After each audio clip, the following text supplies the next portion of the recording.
Hello, আসসালামু আলাইকুম।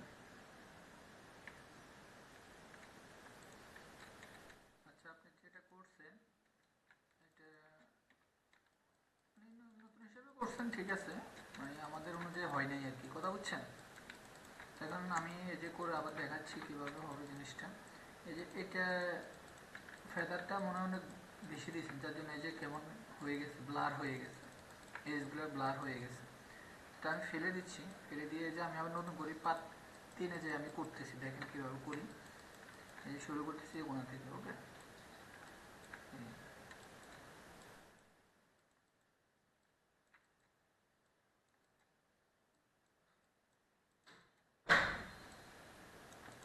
এভাবে কাছে দিয়ে এভাবে পিছনে খেয়াল করতে হবে, এই যে পিছনে এভাবে টানলে উল্টাপাল্টা হয়ে যাবে। তো কতটুকু দূরত্বে আমাকে দিতে হবে, এই যে এতটুকু দূরত্বে। আমি যদি এভাবে কাছে দিই এলোমেলো হয়ে যাবে, দেখছেন। তাহলে আমাকে দিতে হবে এরকম দূরে জায়গা।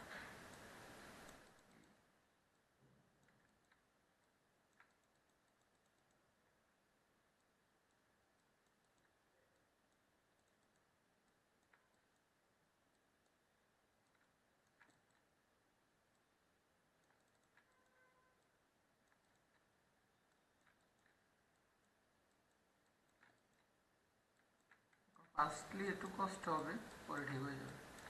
এই যে আমি যে টানতেছি আমার কাছে কিন্তু খুব ইজি লাগতেছে, হ্যাঁ। এগুলোই অনেক ইজি ফাইল, এগুলো কিন্তু কঠিন ফাইল না। এগুলো সহজ ফাইল। এখন আপনার হয়তো টানতে এলোমেলো হচ্ছে, পরে ঠিক হয়ে যাবে। আমাকে তাকাতে হবে সামনের দিকে, পিছনের দিকে পরে তাকাবো। সামনের দিকে ইমেজটা কোন দিকে গেছে ওইদিকে টান দেবো। সাপোজ ইমেজটা এইদিকে গেছে, আমি এদিকে টান দিব। এদিকে টান দিয়ে পরে পিছনে তাকাবো যে ঠিক আছে, এখানে ঠিক নেই। আমি একটা অ্যাঙ্কর দিয়ে এবার চিকনে চাপ দিয়ে দিলাম। নিচে এটা রিফ্লেকশন অন্য ইমেজ।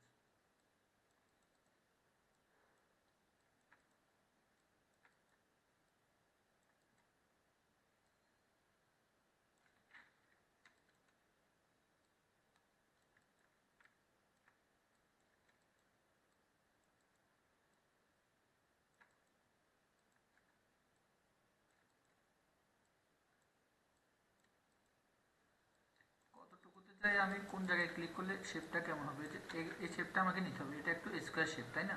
তো আমাকে এই দিকে দিয়ে আবার এই দিকে দিতে হবে, তাহলে আমার শেপটা কি স্কোয়ার হবে। পিছনে যায় মিলে গেছে স্কোয়ার শেপটা, কেমন। তো আমার আউটলাইনটা হলো, এবার আমি ইনসেটটা করবো একই পাতে। আপনি ওই যে ইনসেটটা আলাদা পাতে করছেন, দরকার নেই, যে একই পাতে করবেন।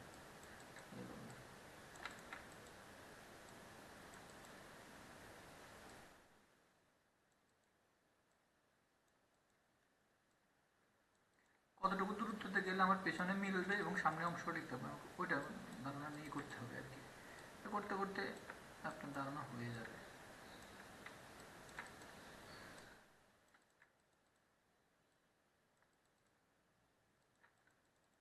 আমার পাত হয়ে গেছে, হ্যাঁ। আমি এই পাতটাকে কীভাবে সিলেকশন করবো, দুইভাবে করানো যায়। এটা হলো কন্ট্রোলটা চেপ ধরে মাউস পয়েন্টার এই পাতের বক্সের উপরে নিয়ে ক্লিক করলে সিলেকশন হয়ে যায়, খেয়াল করছেন। আর দ্বিতীয়ত হচ্ছে এভাবে রেখে তারপরে কন্ট্রোল এন্টার দিলেও সিলেকশন হবে। এবার আমি ফেদার দিব। ফেদারটা কোথায়, সিলেকশনে যায় মডিফাইতে যায় ফেদারটা আছে, হ্যাঁ। আর আমার shortcut select control alter D. তো আমি কন্ট্রোল অল্টার ডি দিলে আমার এই যে ফেদার সিলেকশনটা আছে, আমি পয়েন্ট 3 দিব। দিয়ে তারপরে কন্ট্রোল জে দিব। যে দিলে একটা লেয়ার উঠবে, এই যে একটা লেয়ার উঠছে, কন্ট্রোল জে দেওয়ার। এবার মাঝখানে যাই আমি আরেকটা লেয়ার নিব, নিলাম। এখানে আমি হোয়াইট ব্যাকগ্রাউন্ড দিলাম। এই যে আমার হোয়াইট হয়ে গেছে, কি সুন্দর। এজগুলোও ঠিক আছে, হ্যাঁ।